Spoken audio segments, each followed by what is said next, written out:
कावड पालखी महोत्सवाला लागले गालबोट। 2 कावड मंडळात मारहाणीची घटना।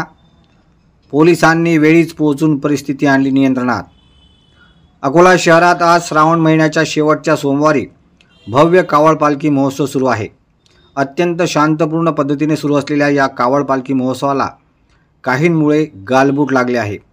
शहरातील माळीपुरा चौकादरम्यान 2 मंडळात वाद होऊन मारहाणीची घटना घडली। या दरम्यान लाठीकाठीने मारहाण करण्यात आली, तर काहींनी हातात मिळेल तो दगड घेऊन दगडफेक सुद्धा केली। यावेळी काही वेळाकरिता तणावाची स्थिती निर्माण झाली होती। मारहाणीची घटना पाहता यावेळी चांगलीच धावपळ उडाली। प्रत्येक जण स्वतःला वाचविण्यासाठी धावताना दिसून आला, परंतु घटनास्थळी पोलिसांनी तातडीने धाव घेत परिस्थितीवर नियंत्रण मिळवले। यामध्ये काही जण जखमी झाल्याची माहिती सूत्रांनी दिली आहे। जिल्हा पोलीस अधीक्षक सुद्धा घटनास्थळी पोहोचले होते। मारहाण करणारे कोण आहेत आणि हा वाद कशावरून झाला याबाबत पोलीस चौकशी करीत आहेत। पुढील कारवाई पोलीस करीत आहेत।